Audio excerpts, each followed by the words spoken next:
अस्सलाम वालेकुम students.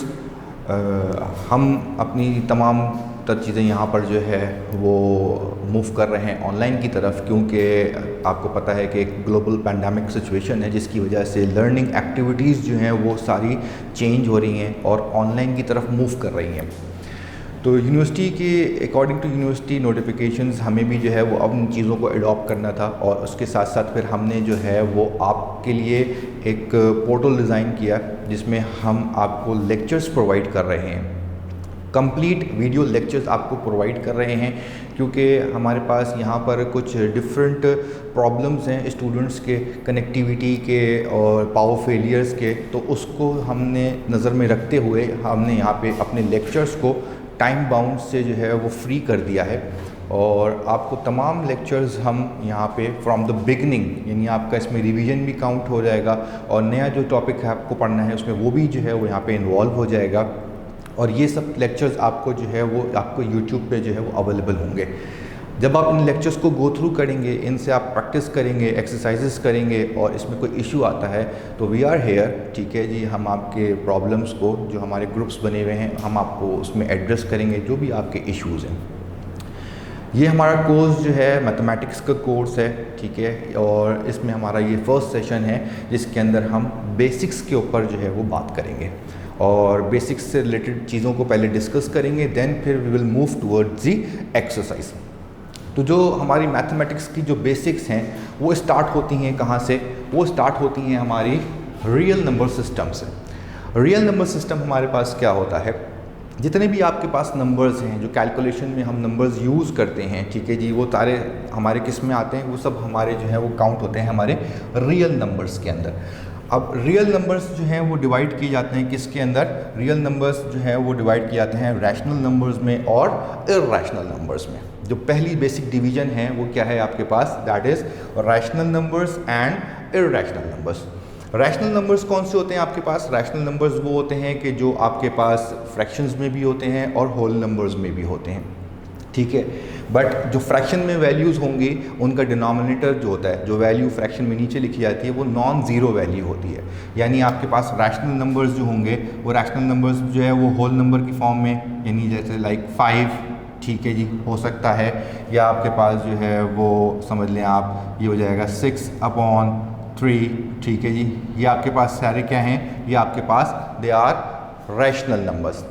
Irrational numbers कौन से होते हैं आपके पास? इर्रेशनल नंबर्स वो होते हैं कि जो आपके पास पॉइंट्स में आते हैं, ठीक है। लाइक आपके पास इर्रेशनल नंबर जो होता है वो आपके पास एक वैल्यू है पाई, दैट इज़ 3.142, ठीक है जी।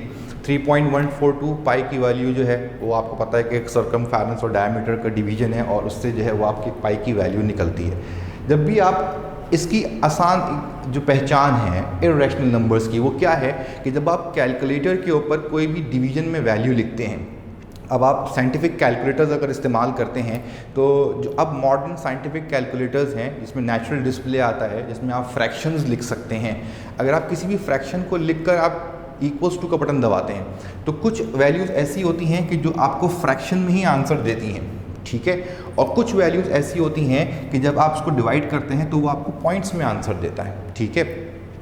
जो आपको नंबर्स, जो फ्रैक्शंस, आपको जो वैल्यू है, अगर आपको पॉइंट में आंसर देती है, that will become your irrational numbers. Like अगर आप कैलकुलेटर में लिखें दैट इज़ √2, ठीक है, या आप लिखें √3। अब आप कैलकुलेटर में लिख के देख सकते हैं। जब आप कैलकुलेटर में लिख कर देखेंगे तो आपको नज़र आ जाएगा कि इसकी वैल्यू जो होगी वो क्या होगी? पॉइंट्स में आएगी, 1 पॉइंट समथिंग करके।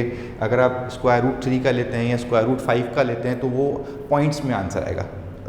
ये आपका परफेक्ट स्क्वायर वाली वैल्यूज़ नहीं है, यानी वो नंबर्स जो फ्रैक्शन में डिवाइड होने के बाद पॉइंट्स में आंसर जनरेट करते हैं, that will become the irrational numbers, ठीक है।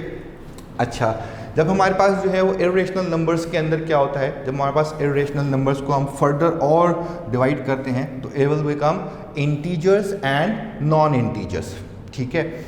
अब इंटीजर्स एंड नॉन इंटीजर्स में क्या होते हैं आपके पास वैल्यू? वो इंटीजर्स जो आपके पास होल नंबर्स जनरेट करें, यानी आपके पास कोई भी वैल्यू है जिसको हम डिवाइड करें और डिवाइड करने के बाद आंसर जो है वो होल नंबर में आए, या इटसेल्फ नंबर होल नंबर में हो। लाइक अगर हम इंटीजर की एग्जांपल ले लें, फॉर एग्जाम्पल अगर मैं लेता हूँ यहाँ पे, जैसे मैंने लिखा 5 एन इंटीजर, ठीक है जी, it's not an non integer value. अच्छा, इंटीजर में फिर क्या आ सकता है आपके पास, लेट्स सपोज कि अगर कोई फ्रैक्शन है like 28 divided by 7, 28 divided by 7 का मतलब क्या हो जाएगा, इसको हम जब सॉल्व कर लेंगे तो ये कंप्लीट आंसर दे देगा, that is 4। It means 28 upon 7 जो मेरा रैशनल नंबर है वो इंटीजर है, ठीक है। अच्छा, ये जो इंटीजर है इसको हम सब डिवाइड करते हैं नेगेटिव, ज़ीरो एंड पॉजिटिव। अब negative integers and zero integer और पॉजिटिव इंटीजर, ये तो सिंपल डिस्ट्रीब्यूशन है कि अगर वैल्यू आपके पास माइनस में होगी उस नंबर की जो होल नंबर बन रहा है या जो होल नंबर है, तो अब उसको हम कंसीडर करेंगे नेगेटिव, और अगर वो वैल्यू पॉजिटिव होगी तो that will become your positive integer. Zero itself भी हमारे पास क्या है, एज अ इंटीजर ही होता है, काउंट। नॉन इंटीजर वैल्यूज़ क्या होती हैं आपके पास, नॉन इंटीजर वैल्यूज़ वो होती हैं कि अगर आपके पास कोई फ्रैक्शन आ रहा हो, वो फ्रैक्शन आपके पास आ रहा हो और वो कंप्लीट डिवाइड ना हो रहा हो, अगर वो कंप्लीट डिवाइड नहीं होता तो फिर that will become non integer value. Like आपके पास अगर कोई वैल्यू आ जाए इस तरीके से, जो आप लिख लें यहाँ पे, दैट इज़ 9/5। अब 9/5 जो है वो डिवाइड नहीं हो सकता, it can not be completely divided, ठीक है जी, पॉइंट्स में जनरेट कर देगा आंसर, होल नंबर में आंसर नहीं आएगा, इसको डिवाइड करने से आंसर होल नंबर में नहीं आएगा, इसलिए ये वैल्यू क्या होगी आपके पास, ये वैल्यू जो है वो नॉन इंटीजर वैल्यू आएगी। आई थिंक कि अब आपको जो है वो इंटीजर और नॉन इंटीजर और रेशनल एंड इरेशनल का डिफरेंस जो है वो यहाँ पे समझ में आ गया। अब हम मूव करते हैं किसकी तरफ, अब हम मूव करते हैं इसकी सेकंड वैल्यूज़ की तरफ। सेकंड चीज़ इसके अंदर जो इंपॉर्टेंट है वो क्या है बेसिक्स के अंदर, that is the absolute value. Absolute value का मतलब क्या होता है, एब्सोल्यूट वैल्यू किसी भी नंबर पे जब हम एब्सोल्यूट अप्लाई करते हैं, तो एब्सोल्यूट मैथमेटिकल एक फंक्शन है जिसका काम होता है उस नंबर के मैग्नीट्यूड को कंसीडर करना इर्रिस्पेक्टिव ऑफ साइन, ठीक है। अगर अब आपके पास कोई वैल्यू आती है जिसके ऊपर एब्सोल्यूट अप्लाई किया जाता है, और एब्सोल्यूट के लिए हम क्या करते हैं, टू स्ट्रेट लाइंस यूज़ करते हैं। अगर ए हमारे पास कोई रियल नंबर है, रियल नंबर कोई भी नंबर हो सकता है, रियल नंबर के ऊपर हमने क्या किया, एक एब्सोल्यूट अप्लाई किया। जब हमने उसके ऊपर एब्सोल्यूट अप्लाई किया तो इट मीन्स कि वो वैल्यू जो है वो क्या होगी, वो वैल्यू जो है वो पॉजिटिव भी हो सकती है और ये वैल्यू जो है वो नेगेटिव भी हो सकती है, ठीक है जी। और अगर हमारे पास क्या हो, और अगर हमारे पास जो है अगर किसी वैल्यूज़ के ऊपर अगर हम एब्सोल्यूट अप्लाई कर दें तो इट मीन्स कि वहाँ आपके पास क्या है, क्योंकि पॉजिटिव और नेगेटिव दोनों एस्पेक्ट शामिल हो जाते हैं, जब पॉजिटिव और नेगेटिव दोनों एस्पेक्ट शामिल हो जाएंगे तो इट मीन्स कि अब उसको हम नेगेटिवली कंसीडर नहीं करते। तो यहाँ पे एक मैथमेटिकल फंक्शन समझ लें, ये उस वक्त भी इस्तेमाल किया जाता है कि अगर हमारे पास कोई ऑब्जर्वेशंस हैं और वो ऑब्जर्वेशंस में पॉजिटिव और नेगेटिव वैल्यूज़ दोनों शामिल हो रही हैं, ठीक है। कोई भी ऑब्जर्वेशन है, सेट ऑफ ऑब्जर्वेशन है, डिफरेंट नंबर्स हमारे पास जनरेट हुए हैं और उसके अंदर पॉजिटिव वैल्यूज़ भी हैं और नेगेटिव वैल्यूज़ भी हैं, बट हमें प्लस और माइनस से कंसर्न नहीं है, हमें उसकी मैग्नीट्यूड से कंसर्न है। फॉर एग्ज़ाम्पल कि जैसे आपके पास कोई ऑब्जर्वेशंस आ जाती हैं टेम्परेचर की, ठीक है जी, टेम्परेचर जो होता है आपके पास क्या होता है, पॉजिटिव में भी होता है और नेगेटिव में भी होता है, यानी आपके पास ज़ीरो से जो है वो जब टेम्परेचर ऊपर होता है, जैसे आजकल टेम्परेचर है 38, 40, 45, और कुछ रीजन्स ऐसे हैं कि जिसमें टेम्परेचर जो है वो माइनस में भी होता है, -10, -5, -4। अब हम आप ऑब्जर्वेशंस में तो हमारे पास ये दोनों वैल्यूज़ हैं, पॉजिटिव भी हैं नेगेटिव भी हैं, बट हम जिस पे चीज़ पे काम कर रहे हैं अगर उसके अंदर हमें प्लस और माइनस से कंसर्न नहीं है, वो कहता है कि हमें मैग्नीट्यूड चाहिए कि प्लस में हो या माइनस में हो, हमें इससे कंसर्न नहीं है, कितना है हमें वो चाहिए, तो उसके ऊपर हम क्या करते हैं, अपनी एब्सोल्यूट फंक्शन को इस्तेमाल करते हैं, ठीक है। एब्सोल्यूट फंक्शन किसी भी नेगेटिव वैल्यू को पॉजिटिव कर देता है और पॉजिटिव वैल्यू जो है इट विल रिमेन पॉजिटिव। सारा का सारा एब्सोल्यूट के अंदर काम क्या है कि वो किसी भी नंबर के मैग्नीट्यूड को फोकस करता है। देन फिर हम मूव करते हैं आगे, तो आगे आपके पास क्या आती है, एक्सप्रेशन एंड इक्वेशन, ठीक है। एक्सप्रेशन और इक्वेशन का फ़र्क क्या है, ठीक है जी। अगर आपके पास कोई एल्जेब्रिक सेंटेंसेस है, ठीक है जी, कोई भी एल्जेब्रिक सेंटेंस हो आपके पास, ठीक है। एल्जेब्रिक सेंटेंस का मतलब क्या होता है आपके पास, एल्जेब्रिक सेंटेंस जो भी आपके पास वेरिएबल की फॉर्म में कोई वैल्यूज़ लिखी हुई हो, algebraic sentence with complete meaning, ठीक है जी, अगर कंप्लीट मीनिंग्स के साथ होगा तो वो बन जाएगा आपका इक्वेशन। ठीक है जी, वो एल्जेब्रिक सेंटेंसेस जो कंप्लीट मीनिंग्स के साथ आएंगे वो हमारे क्या होंगे, दे विल बिकम इक्वेशन। ठीक है, और जिनका मीनिंग कंप्लीट नहीं होगा, जो कि इनकम्प्लीट होंगे सेंस में, ठीक है जी, इनकम्प्लीट मीनिंग्स के अंदर आ रहे होंगे, तो वो हमारे कहलाते हैं एक्सप्रेशंस। ओके, अच्छा, अब क्या हो जाएगा आपके पास, फॉर एग्जाम्पल एक छोटी सी एग्जाम्पल यहाँ पे कोड कर देते हैं। इक्वेशन का मतलब क्या है, algebraic sentence which gives complete sense, यानी मैं यहाँ पे लिख दूँ 5x + 4 = 10। अब ये क्या है आपके पास, एक एल्जेब्रिक सेंटेंस है, 5x + 4 = 10, और ये कंप्लीट सेंस जनरेट कर रहा है। कंप्लीट सेंस का मतलब क्या है कि 5x + 4 करूंगा तो मेरा आंसर क्या होगा, 10 हो जाएगा। इसको सॉल्व करके मैं अभी यहाँ से x की वैल्यू जनरेट कर सकता हूँ। एक्सप्रेशन का मतलब क्या बताया था कि जिसके अंदर कंप्लीट मीनिंग वजह ना हो। ठीक है जी, यानी कंप्लीट मीनिंग नहीं मिल रहे हो। तो जब कंप्लीट मीनिंग नहीं मिल रहा होगा तो हम इसी एग्जाम्पल को अगर ले लें तो क्या हो जाएगी, दैट इज 5x + 4। अब अगर मैं लिख दूँ खाली 5x + 4, तो खाली 5x + 4 का मतलब क्या है कि अब इसका सेंस जो है वो कंप्लीट नहीं है, एक अधूरी सी बात है यहाँ पे, 5x + 4। ठीक है जी, जो डिफरेंस है आपको वो वाज़ेह नज़र आ जाएगा।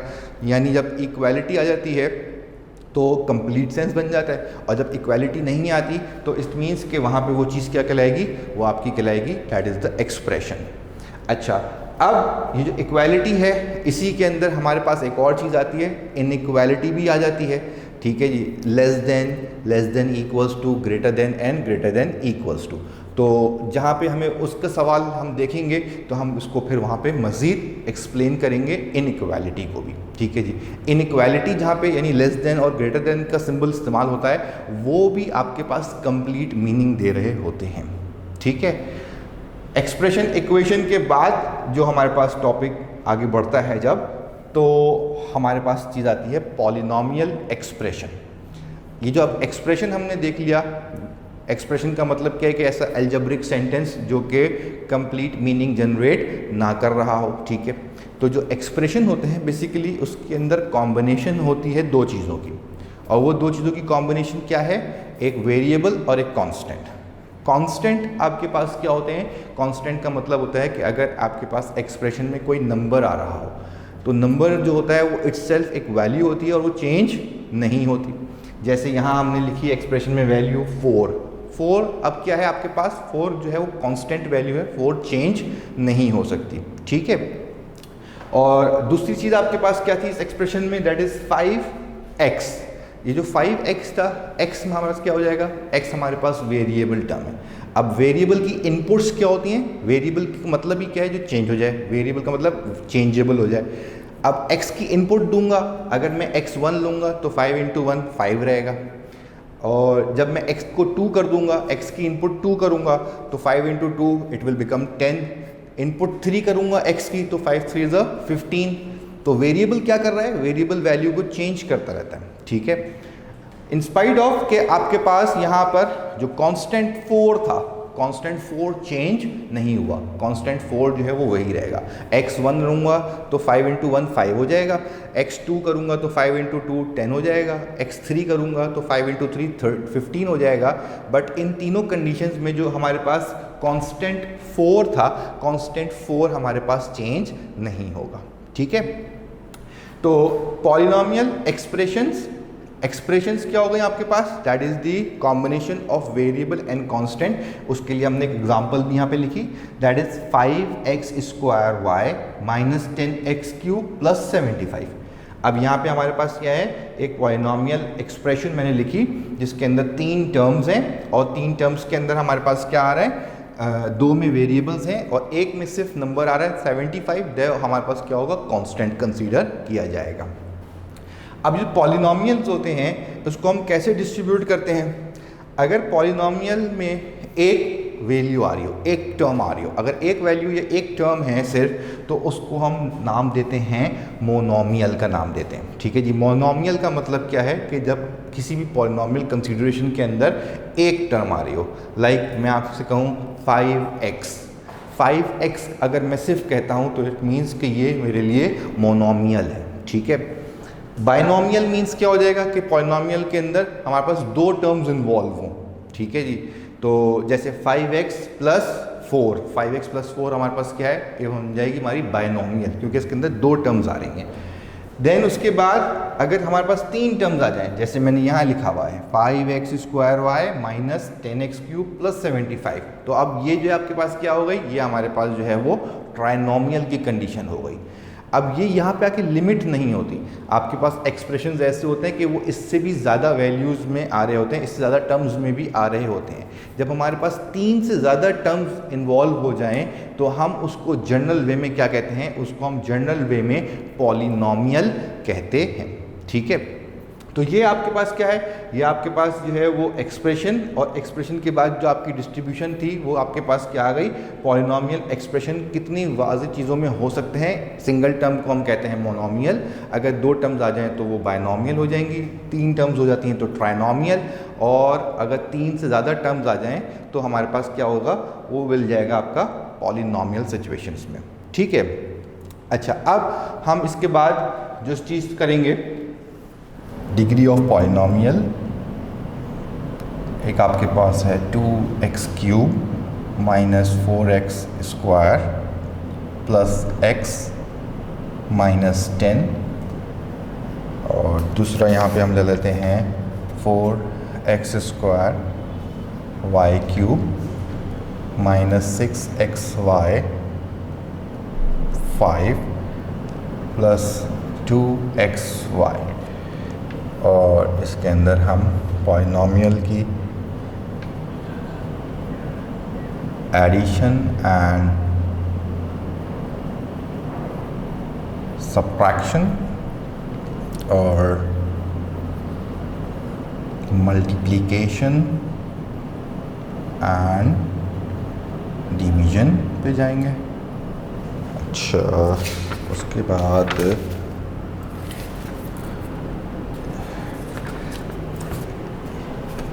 डिग्री ऑफ पॉलिनॉमियल के बाद लॉज हैं, लॉज के बाद क्वेश्चंस हैं।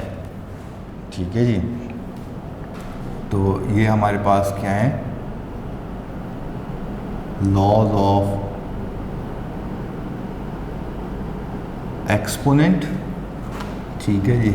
लॉज ऑफ एक्सपोनेंट में फर्स्ट वैल्यू आपके पास क्या आती है, a की पावर m a की पावर n, बेस सेम्स होंगी अगर तो पावर ऐड हो जाएगी। अच्छा जी, अगर a की power m whole power n है तो ये दोनों आपस में मल्टीप्लाई हो जाएंगी। ठीक है। फिर आपके पास a b की whole power n, it means कि ये इंडिविजुअल पावर है a की भी और b पे भी, और a की पावर m अपॉन a की power n, it means a की पावर m माइनस n। यहाँ पे डिनोमिनेटर का a जो है वो नॉन ज़ीरो है, और a की पावर ab की whole power n, it means a की पावर n एंड b की पावर n। यहाँ पे भी आपके पास b जो है वो आपका it's a non zero value. और हमारे पास कंडीशंस क्या हैं इसके अंदर, अगर किसी की पावर माइनस में आ जाएगी तो इसका मतलब है कि उसको हम डिनोमिनेटर में लिख देंगे। ठीक है जी। और एक कंडीशन है कि अगर a की पावर 0 हो जाए तो ये आपके पास 1 होता है। अच्छा, हमने पॉलिनॉमियल एक्सप्रेशंस को डिस्कस करा जिसके अंदर monomial, binomial, trinomial and polynomial expressions थी, single term, 2 terms, 3 terms and more than 3 terms. Now अब इसके अंदर एक्सप्रेशन के अंदर जो दूसरी मेन चीज़ आती है जो आपको समझनी है वो क्या है, that is called the degree of polynomial. Degree of polynomial का मतलब क्या होता है आपके पास? डिग्री ऑफ पॉलिनोमियल ये शो कराती है कि आपके पास जो एक्सप्रेशन है उसमें जितनी भी टर्म्स आपके पास इन्वॉल्व हो रही हैं, हर टर्म की इंडिविजुअल पावर को देखते हुए हम डिसाइड करते हैं कि ये किस डिग्री की पॉलिनोमियल है। कैसे?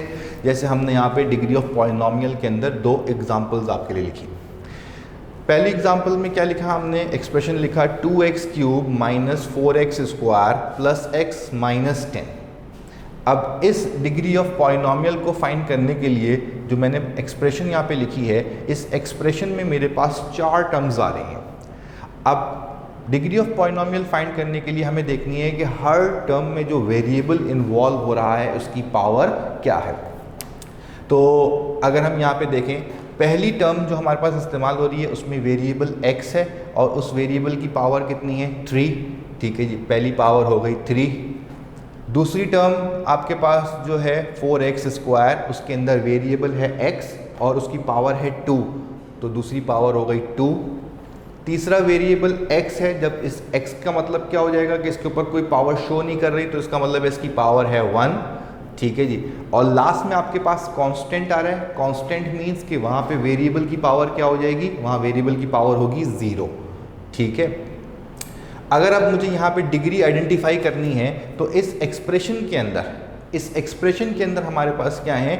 4 टर्म्स हैं और 4 टर्म्स में 4 पावर्स हैं वेरिएबल्स की, 3, 2, 1 एंड 0।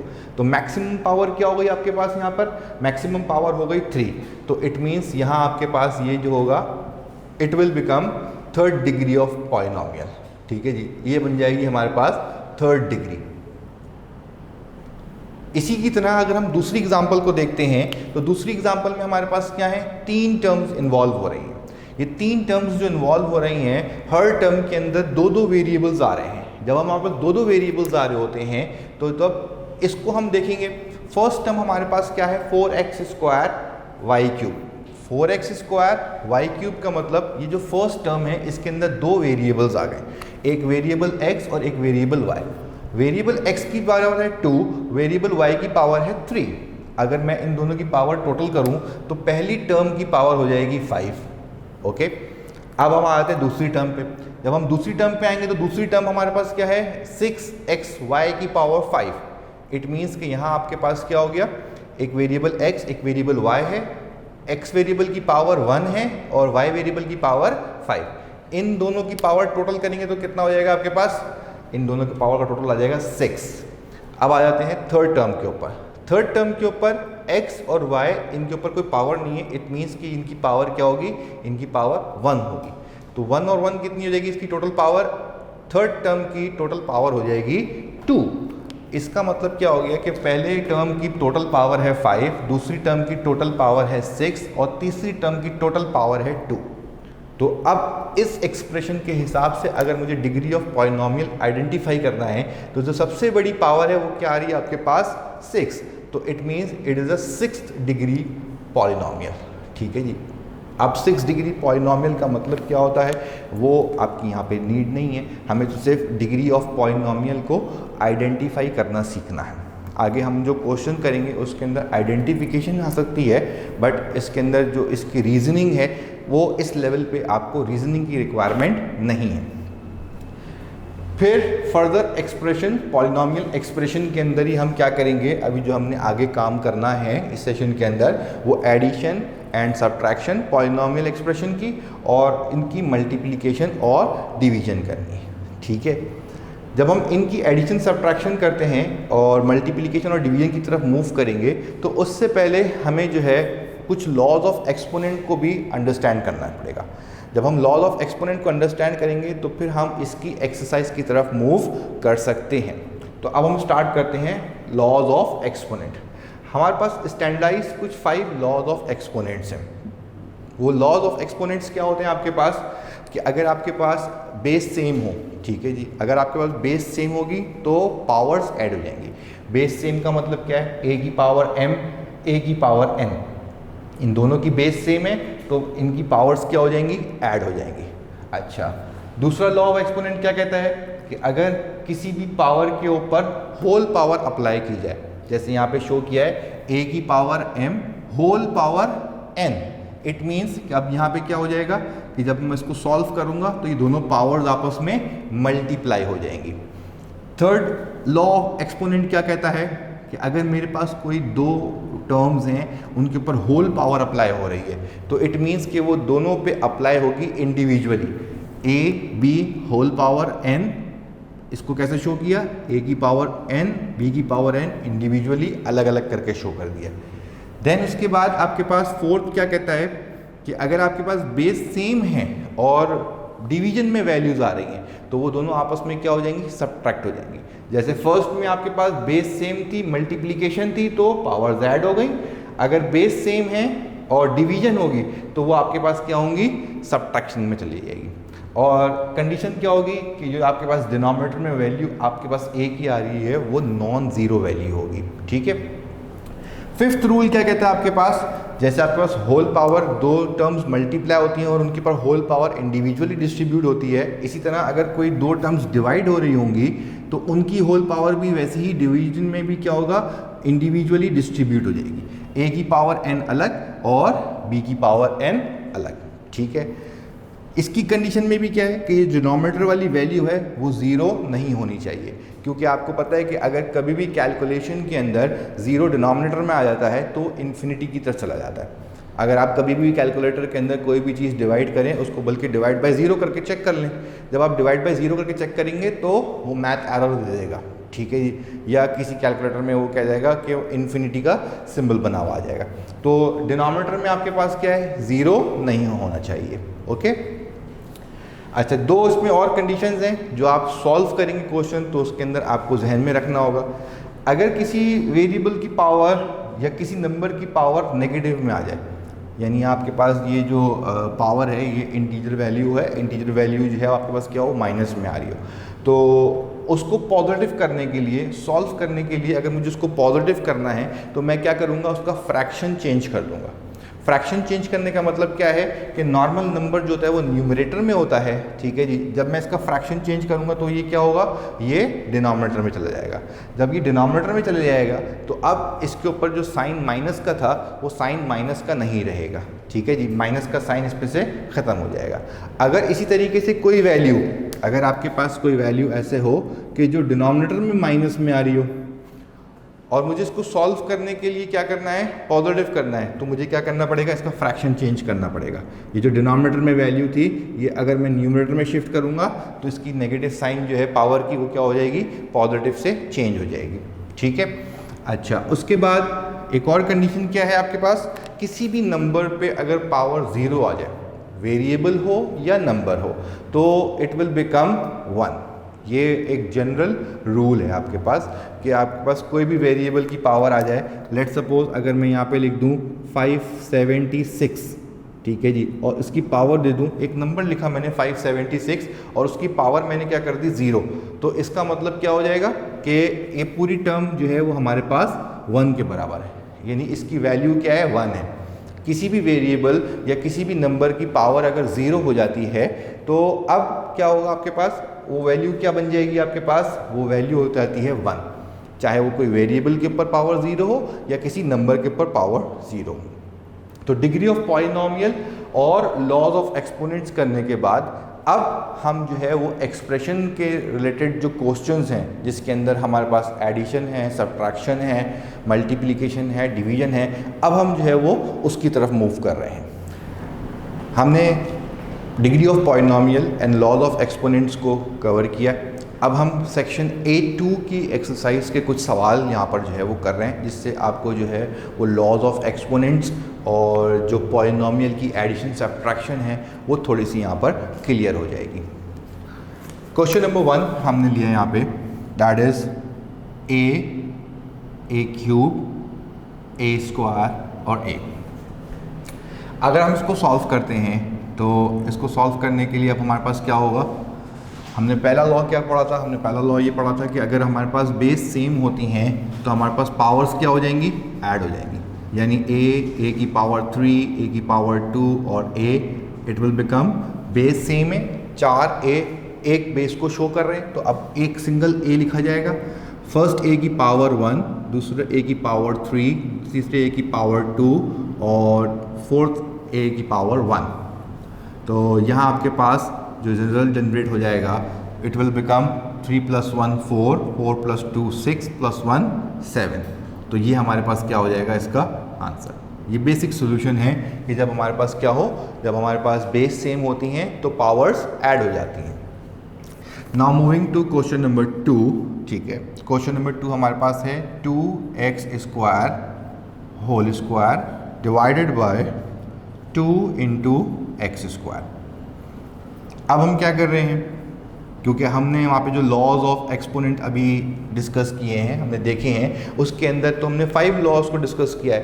तो अब हम यहाँ पे कोशिश करेंगे कि हम वो तमाम क्वेश्चंस ऐसे करें कि जिसके अंदर वो लॉज ऑफ एक्सपोनेंट आपको रिफ्लेक्ट कर रहे हो। अब सॉल्यूशन में क्या हो जाएगा आपके पास, सॉल्यूशन में अगर हम देखें तो जो न्यूमरेटर में क्वेश्चन है, क्वेश्चन में जो न्यूमरेटर के अंदर वैल्यू है वो होल पावर में आ रही है, 2x² का होल स्क्वायर। तो इसका मतलब क्या हो जाएगा कि ये value 2x² whole square divided by 2 × x², जब मैं इसको सॉल्व करूँगा तो ये जो होल स्क्वायर की वैल्यू है वो 2 पे भी आएगी और x² पे भी आएगी। नीचे हमारे पास जो मौजूद है वो क्या है आपके पास 2x²। 2 का स्क्वायर आपके पास क्या हो जाएगा 4।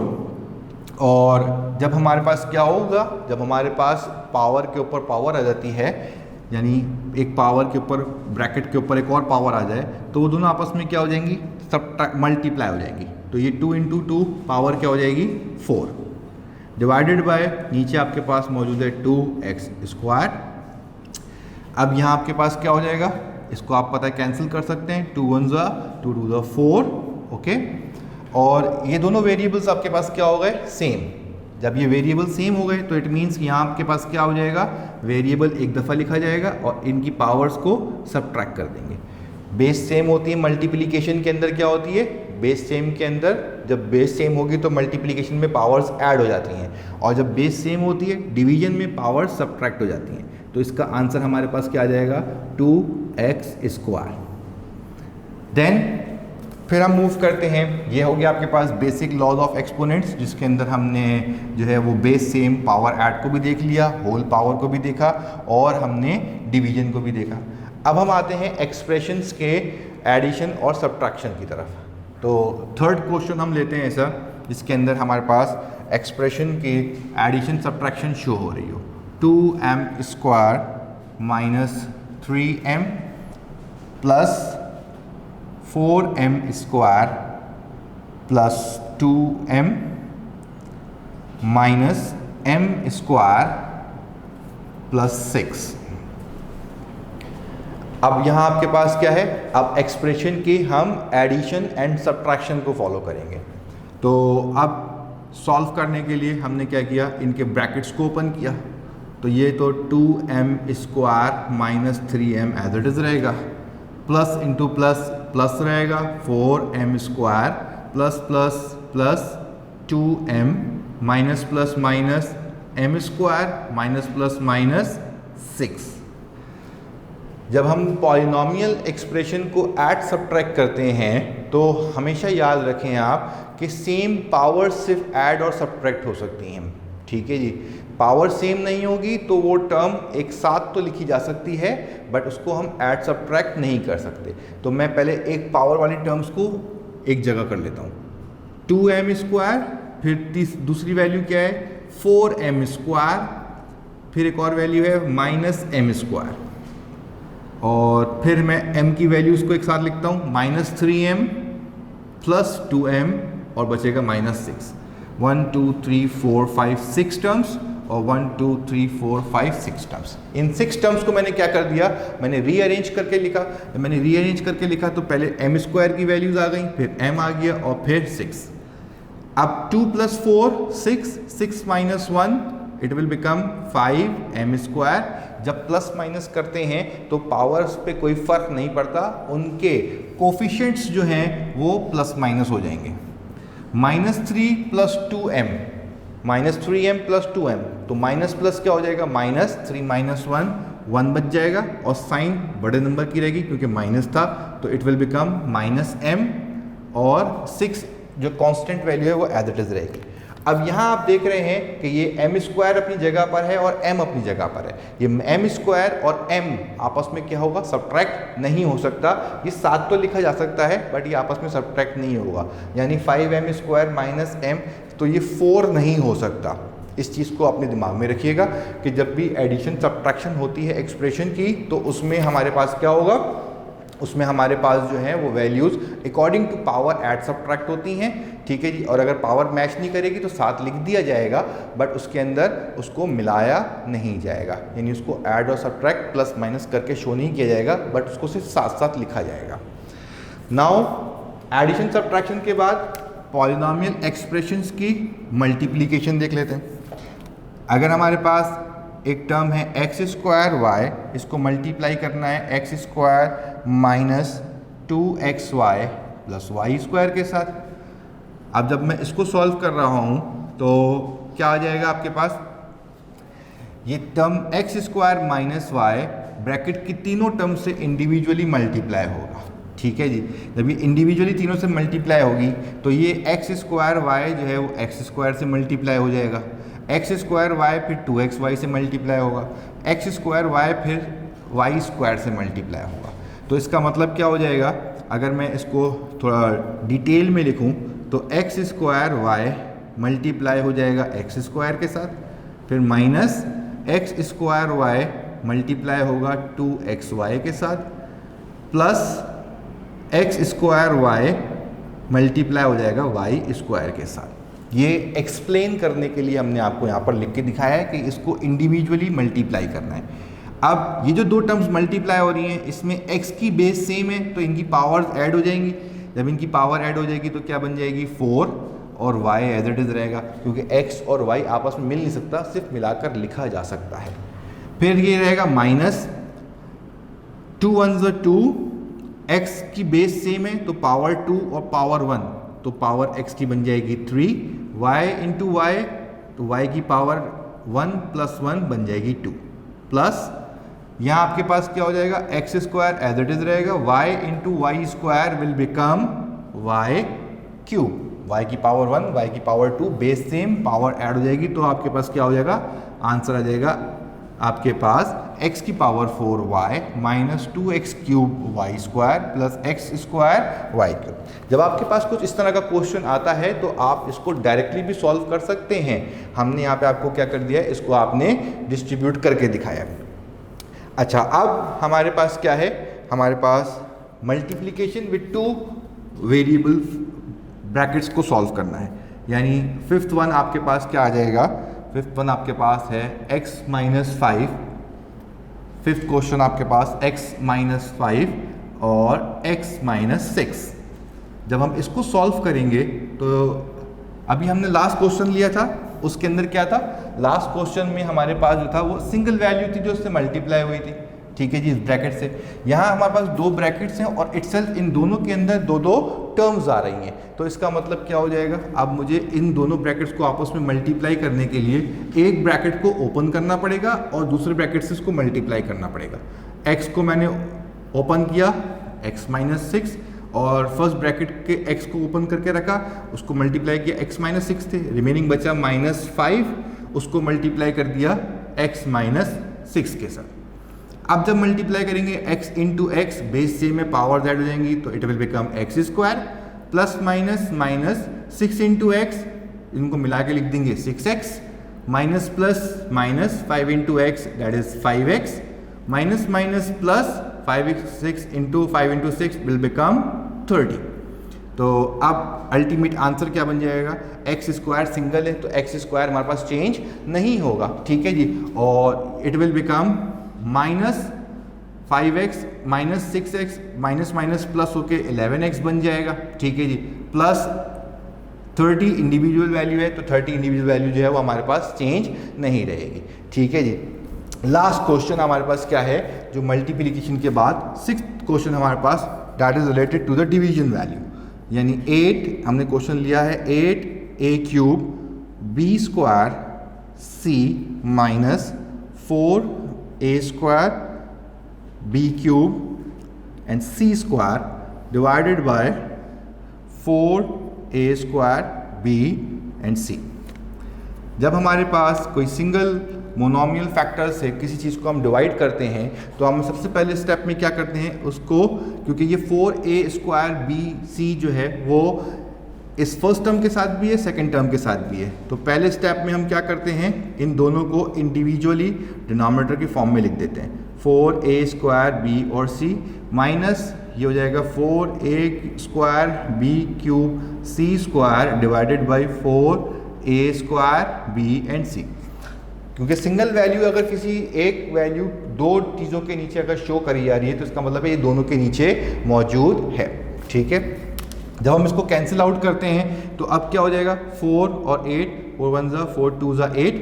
ठीक है जी, ए स्क्वायर और ए क्यूब बेस सेम है, डिवीजन हो रही है तो सब्ट्रैक्शन हो जाएगी, तो बच जाएगा आपके पास क्या ए 3 माइनस 2 बी पावर 2 बी की पावर 1 ये हो जाएगा 2 माइनस 1 और c की वैल्यू क्या हो जाएगी 1 माइनस 1, ऊपर भी पावर 1 है नीचे भी पावर 1 है, फिर माइनस और ये 4 और 4 कैंसिल हो जाएगा, यहाँ पे a की पावर 2 माइनस 2, ठीक है, b की पावर 3 माइनस 1 और c की पावर 2 माइनस 1।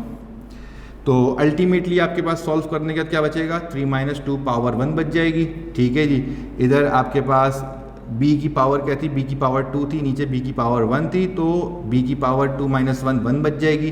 c की पावर 1 माइनस 1, तो हमने रूल पढ़ा था वो क्या था, पावर अगर 0 हो जाएगी तो वो 1 के बराबर होती है, तो मुझे यहाँ पे c की पावर 0 लिखने की ज़रूरत नहीं है। ठीक है, फिर यहाँ आ जाएगा आपके पास a की पावर 2 माइनस 2 0, ये ख़त्म हो जाएगा, लिखने की ज़रूरत नहीं पड़ेगी।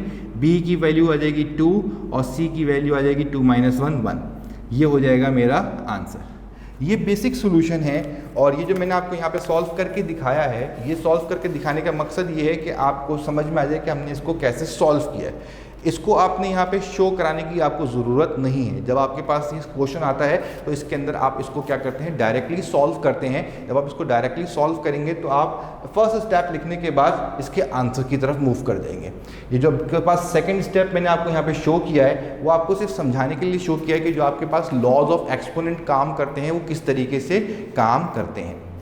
तो इस सेशन के अंदर हमने, इस फर्स्ट सेशन के अंदर हमने जो है वो तमाम बेसिक्स को डिस्कस किया है, रियल नंबर्स को, सिस्टम को, इंटीजर्स को, नॉन इंटीजर्स को, ठीक है जी, इसको डिस्कस किया, laws of exponents, polynomial expression, addition, subtraction को डिस्कस किया है और इससे रिलेटेड हमने कुछ क्वेश्चंस किए हैं जो कि फ्रैंकस बर्डनिक की सेक्शन A2 के अंदर आपको अवेलेबल होंगे। उनसे हमने सेलेक्टेड कुछ क्वेश्चंस निकाले हैं जो इन चीज़ों को कवर कर रहे हैं। कोई भी क्वेरी हो आपकी तो आपके पास जो है वो मेरा नंबर है, मैं आपके ग्रुप में ऐड हूँ, आप वहाँ पे अपनी प्रैक्टिस करने के बाद मुझसे जो है वो कांटेक्ट कर सकते हैं। इंशाल्लाह नेक्स्ट टॉपिक के साथ नेक्स्ट सेशन में आपसे मुलाकात होगी।